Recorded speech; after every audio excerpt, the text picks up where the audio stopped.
فجر اپنی پوری جان لگا دیتی ہے شیر کو زندگی کی طرف واپس لانے میں۔ وہ کہتی ہے کہ شیر کو زندگی کی طرف واپس لانا بہت ضروری ہے کیونکہ ایسے اچھے شخص کی ضرورت ہر کسی کو ہے۔ جب سے اسے ڈاکٹر رنگون والا کی حقیقت معلوم ہوئی ہے، فجر کہتی ہے کہ ایک ڈاکٹر ایسا کیسے کر سکتا ہے، یعنی وہ ڈاکٹر جو مریضوں کی خدمت کے لیے یہاں پر ڈیوٹی کرتا ہے، وہ اتنے پیسوں کے عوض بک کیسے سکتا ہے؟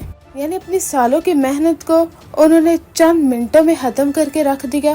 فجر سوچتی ہے کہ یہ وہی ڈاکٹر ہے جو اس کی تعریف کرتا تھا کہ اس ہاسپٹل کو آپ کی کافی ضرورت ہے اور آج اب وہ بک چکا ہے۔ وہ کافی زیادہ ایموشنل بھی ہوتی ہے اور اسے تکلیف بھی ہوتی ہے۔ وہ کہتی ہے کہ میں سوچ بھی نہیں سکتی کہ ایک ڈاکٹر اس طرح سے اپنے پیشنٹ کے ساتھ کر سکتا ہے۔ فجر چاہے تو اس کی حقیقت جا کر پولیس والوں کو بتا دے اور اس کے خلاف سخت سے سخت کارروائی ہو، لیکن فجر ایسا نہیں کرتی کیونکہ اسے معلوم ہے کہ شیر کی جان خطرے میں پڑ سکتی ہے، اس لیے اسے ایک ایک قدم سوچ سمجھ کر رکھنا ہوگا۔ اگر ابھی جا کر اس نے حقیقت کو آشنا کر دیا سب لوگوں کے سامنے تو اسے بھی اس ہاسپٹل سے نکال دیا جائے گا، تو پھر شیر کا کیا ہوگا؟ پیچھے سے شیر کو مار دیا جائے گا، جو کہ پہلے بھی ایسی حرکت کر چکے ہیں، وہ دوبارہ بھی ویسا ہی کر سکتے ہیں۔ فجر کافی سمجھداری کا مظاہرہ کرتی ہے اور ابھی وہ کسی کو شک نہیں ہونے دے گی کیونکہ ابھی وہ اس سارے معاملے پر کنٹرول رکھے گی۔ جب تک شیر یہاں سے جا نہیں لیتا تب تک شیر رنگون والا ڈاکٹر اور ڈاکٹر طہا ان کے خلاف کارروائی نہیں کر سکتی۔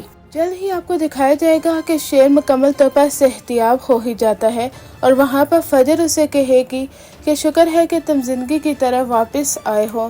شیر کہتا ہے کہ زندگی کی طرف واپس لانے والی تم ہو۔ وہاں پر فجر کہتی ہے کہ میں تو صرف اور صرف کوشش کر سکتی تھی اور میں نے کوشش کی ہے۔ شیر کہتا ہے کہ تم نے کوشش نہیں بلکہ اپنوں سے بڑھ کر میری خدمت کی ہے اور تمہارا احسان میں زندگی پر بھلا نہیں پاؤں گا۔ فجر اسے کہے گی کہ ایز اے ڈاکٹر یہ میرا فرض تھا کہ ایک پیشنٹ کا میں خیال رکھوں۔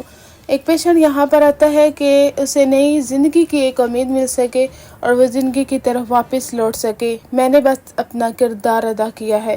ادھر ردا جس نے شیر کو تو چھوڑ دیا تھا، انگیجمنٹ توڑ دی تھی کیونکہ اب وہ جان چکی ہے کہ ڈیسٹنی صرف اور صرف شیر اور فجر کو ایک ساتھ دیکھنا چاہتی ہے، اس لیے وہ رنگ اس کی ماں کے ہاتھ میں رکھ کر آ جاتی ہے۔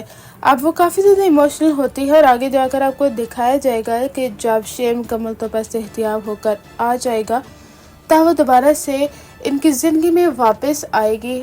شیر اس وقت اس سے کہے گا کہ تم تو واپس چلی گئی تھی، یہ کہہ کر کہ تم اب ہمارے ساتھ نہیں رہ سکتی کیونکہ ڈیسٹنی ہم دونوں کو ساتھ دیکھنا چاہتی ہے، تو پھر واپس کیوں آئی ہو؟ وہاں پر وہ اسے کہے گی کہ جانے جانے میں صحیح لیکن محبت مجھے تم سے ضرور تھی۔